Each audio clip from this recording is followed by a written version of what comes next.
要吗？人类目前还没有达到9阶6阶强。快走！我们先将这个消息带回联盟。他们现在的实力远超从前，你们小心。接下来交给我们。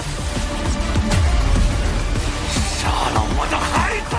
Woi yo, balik lagi di channel teman santuy alias Cok Santuy dalam pembahasan alur cerita Donghua Throne of Steel episode 175 ya guys ya. Buat teman-teman yang baru gabung, Mimin saranin nonton dulu pembahasan episode sebelumnya supaya kalian enggak gagal paham ngikutin kelanjutan alur ceritanya. Linknya ada di kolom deskripsi ya guys ya. Oke lah, nggak usah lama-lama lagi di awal video, langsung aja simetriskan pandangan kalian. Inilah waktunya kita baku hantam.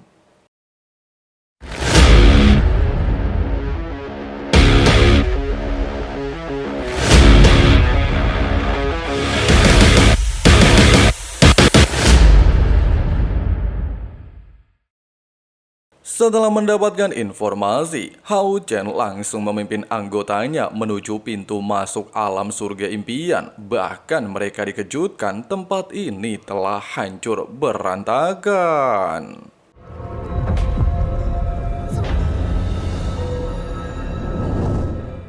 Melihat tempat yang awalnya indah kini hancur gak karuan, para anggota menduga pintu masuk memang sudah dibuka secara paksa oleh Kaisar Iblis Feng Xiu.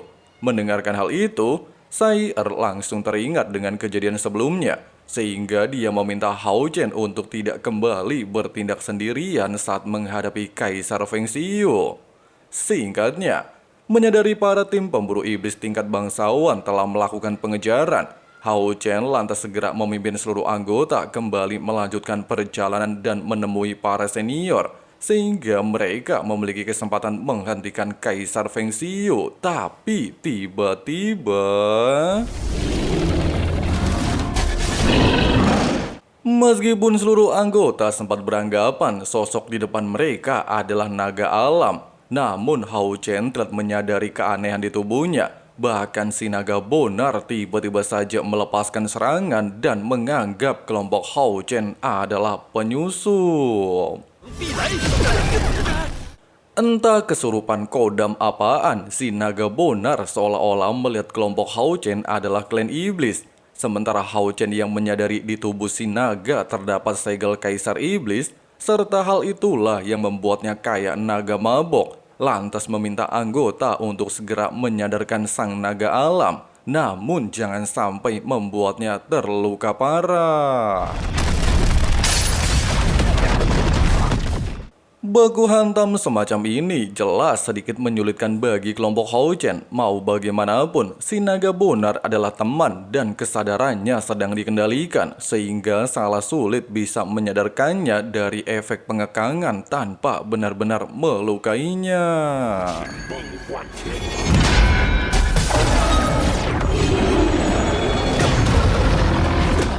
Tepat ketika seluruh anggota beranggapan mustahil untuk bisa menyadarkannya, serta level si naga bonar berada di atas mereka, Chen Ying-er tiba-tiba saja mampu melihat keadaan Pak Tua Naga, sehingga dia tanpa basa-basi mengatakan memiliki cara untuk membangunkannya.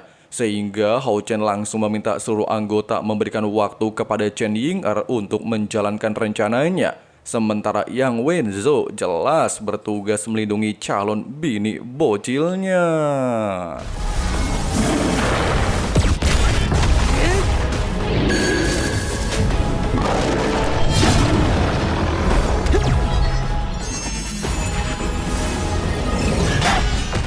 Di bawah kombinasi dan kerjasama luar biasa Edun dari seluruh anggota, naga bonar pada akhirnya mampu dikekang untuk sementara waktu. Sehingga Chen Ying-er memiliki kesempatan untuk melakukan tugasnya melepaskan teknik jembatan penghubung jiwa untuk menyadarkan kesadaran sang naga alam.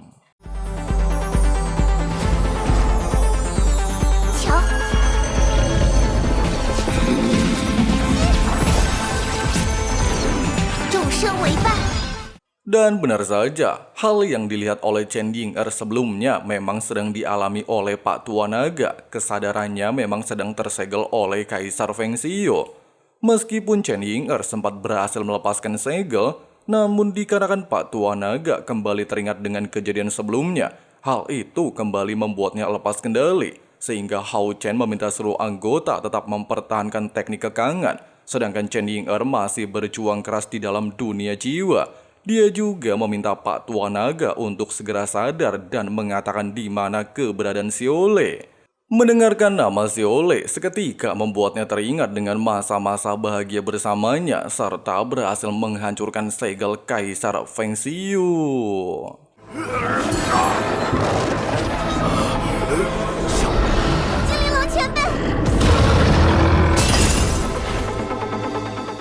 Baru saja tersadar, Pak Tua Naga langsung meminta mereka untuk segera menuju kuil impian demi menyelamatkan Xiaolei. Dijelaskan juga, sejak 6100 tahun klan iblis turun ke benua Sengmo, serta sudah terjadi 4 kali gencatan senjata, alam surga impian tiba-tiba mendapatkan serangan langsung oleh Kaisar Iblis Feng Xiu.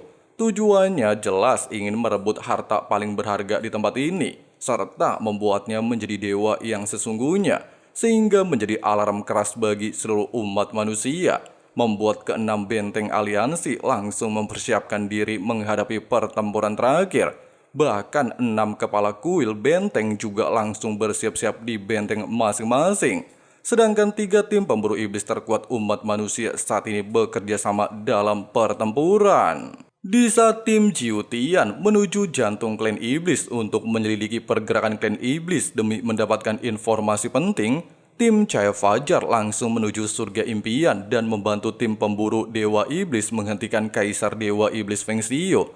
Sementara tim pemburu Dewa Iblis yang sudah berada di alam surga impian terlihat menghadapi krisis luar biasa hebat. Mereka terjebak di dalam sebuah barrier petir tanpa adanya fluktuasi kekuatan spiritual.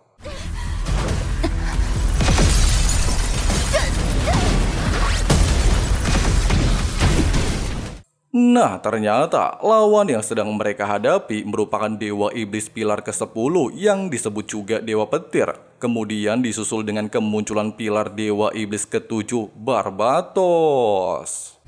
子民如泣。我们很不熟他，我们跟第4柱交过手。 Menghadapi 2 Dewa Iblis urutan 10 besar secara bersamaan, membuat Cendian dan anggotanya benar-benar mengalami kesulitan luar biasa hebat. Bahkan membuat salah satu anggota yang mencoba untuk melepaskan serangan justru harus soid dengan cara mengenaskan. Diketahui, selama ratusan tahun, Kaisar Feng Xiu menyegel kekuatan 10 pilar utama. Itulah yang membuat klan iblis sedikit melemah. Namun dikarenakan Feng Xiu dikatakan ingin menjadi dewa yang sesungguhnya, segel di dalam tubuh mereka akhirnya dicabut, sehingga kesenjangan kekuatan mereka kini bisa dilihat dengan sangat jelas.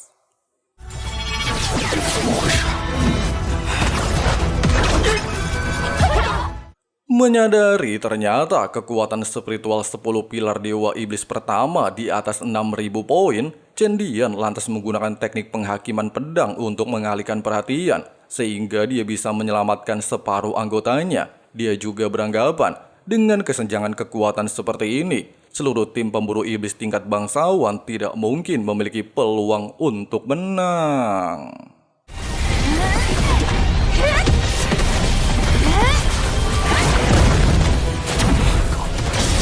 非常渺茫，人类目前还没有达到9阶6阶境界。快走！我们先将这个消息带回联盟。 Sayangnya, ketika Cendian berniat untuk melarikan diri menggunakan portal ruang dan memberikan informasi kepada aliansi kesatria, Dewa Petir tidaklah tinggal diam. Dia terlihat menggunakan petir 6 elemen untuk menghancurkan portal teleportasi.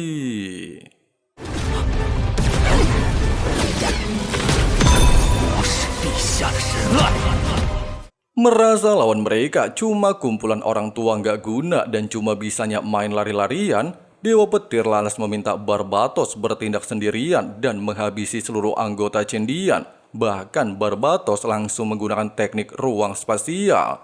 Tidak ingin satupun anggotanya kembali menjadi korban, Chen Dian lantas secara nekat ingin mengorbankan hidupnya dan memberikan waktu kepada anggota melarikan diri. Bahkan dia langsung membakar seluruh kekuatan spiritualnya untuk menghadapi kedua dewa iblis, serta menggunakan teknik pedang langit. Meskipun pengorbanan yang dilakukan Chen Dian bisa dibilang tidak ada artinya, namun seluruh anggota tidaklah berani menyia-nyiakan kesempatan pengorbanan pemimpin kelompok, serta mereka segera membuka ruang teleportasi untuk melarikan diri. Tapi lagi-lagi, hal tersebut percuma saja. Pasalnya Barbatos sangat mahir dengan teknik ruang spasial dan dengan mudah menghancurkan teknik teleportasi, serta mengunci seluruh anggota dalam sebuah barrier. Bahkan dia juga mengerahkan serangan Chen Dian kepada kelompoknya sendiri.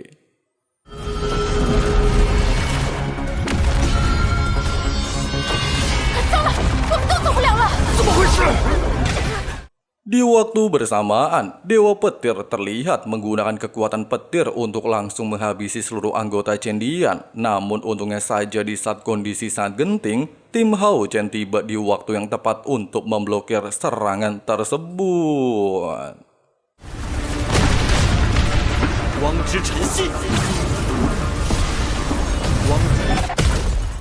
Bersamaan dengan Lin Xin membuka portal teleportasi, Hao Chen meminta Chen Dian dan anggotanya untuk cabut dari tempat ini dan menyerahkan pertarungan kepada kelompoknya. Bahkan menyadari di tubuh Sima Xian terdapat mahkota warisan petir, hal itu membuat Dewa Petir sangat emosi. Dia akhirnya menemukan seseorang yang telah membunuh pewarisnya.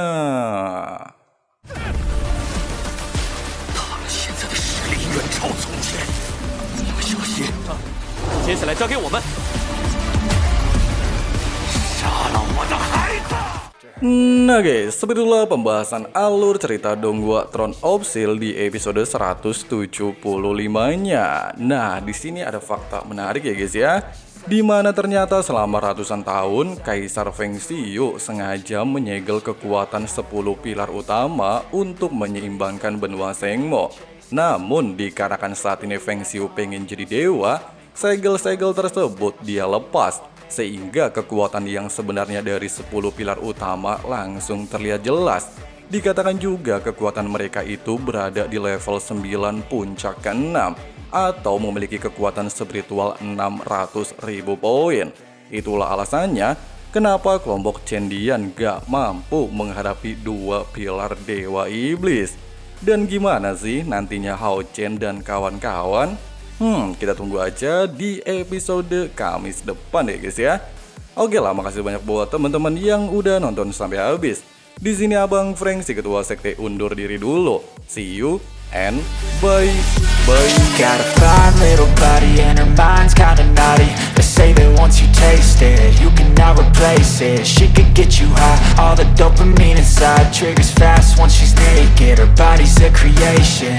They say the devil made her for his entertainment, but even he couldn't learn how to contain it. Her high heels make a damn good statement. There is no replacement, a body by Satan. 'Cause she got a bad little waist, and we tearing down this place off the liquor that we chase. Got some egos to the face, baby, I don't need no space. Coming closer for a taste, and I'll show you how I make everything just fade away. 'Cause she's like sex, drugs, cocaine, body so insane. Jealous of the clothing that she wears up on a tight frame. All game, no shame, baby, came here to play. I feel like an addict 'cause she's sex, drugs, cocaine.